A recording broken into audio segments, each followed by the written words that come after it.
Toujours invaincu à domicile et quatrième du classement, La Rochelle a l'occasion d'enchaîner une troisième victoire consécutive en top 14. En face, Montpellier ne compte que 2 points de retard au classement, mais le MHR voyage mal. Montpellier de Xavier Garbajosa n'a toujours pas remporté le moindre match à l'extérieur cette saison. Et ça va pourtant bien démarrer pour les Héroltais. Ils mènent 6-3 avec notamment des pénalités de François Stein et de Pollard. Pollard qui s'illustre sur cette action. Magnifique contre menée par l'équipe de Montpellier qui envoie Rélac derrière la ligne pour le premier essai de la soirée. Montpellier qui domine. On revoit le retour intérieur de Gozen après le bon jeu de Pollard sur Rélac. Montpellier qui domine ce premier quart d'heure et qui mène logiquement 11-3 face à La Rochelle. Mais les Rochelais vont réagir immédiatement avec des pénalités et des pénal-touches. Les avant-Rochelais qui vont franchir la ligne avec notamment l'essai du talonneur Bourgarit. Le premier essai de La Rochelle en force. La Rochelle qui maintient sa pression sous les poteaux montpelliérains. Et avec cette belle combinaison, c'est Arthur Retière qui inscrit un deuxième essai. Deuxième essai pour le Stade Rochelais qui mène pour la première fois de la soirée au tableau d'affichage. Et La Rochelle qui poursuit sa domination avec ce magnifique mouvement qui envoie Arthur Retière une nouvelle fois derrière la ligne. Une équipe de La Rochelle qui profite de sa supériorité numérique après un carton jaune reçu par Van Rensburg, le deuxième ligne de Montpellier. Et Retière qui signe déjà un doublé à la mi-temps. La Rochelle a pris les commandes et mène 22-11. Au retour des vestiaires, le scénario sera le même. Une équipe de Montpellier qui est absente des débats depuis 20 minutes et qui va poursuivre malheureusement sur cette mauvaise dynamique.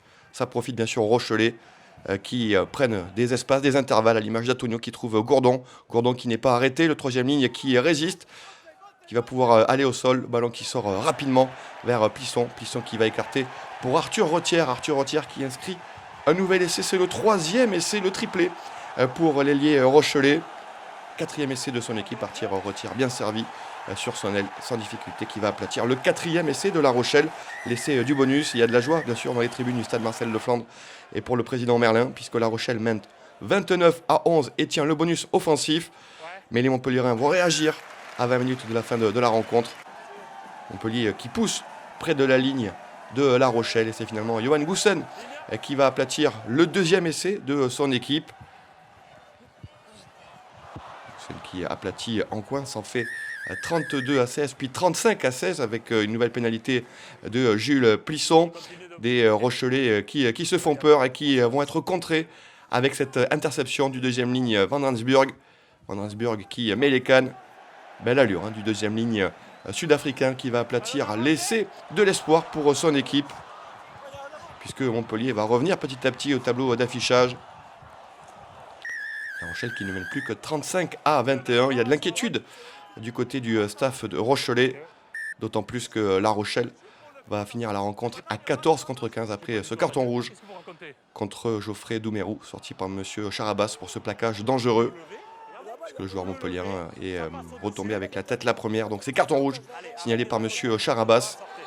Et Montpellier qui va y croire avec cette supériorité numérique et la puissance des Montpelliérains à l'image de cet essai de Nadolo.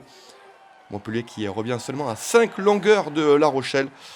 Et les Rochelais qui vont tenir dans les dernières minutes pour aller chercher une nouvelle victoire à domicile. Une victoire précieuse et un bonus défensif pour les Montpelliérains.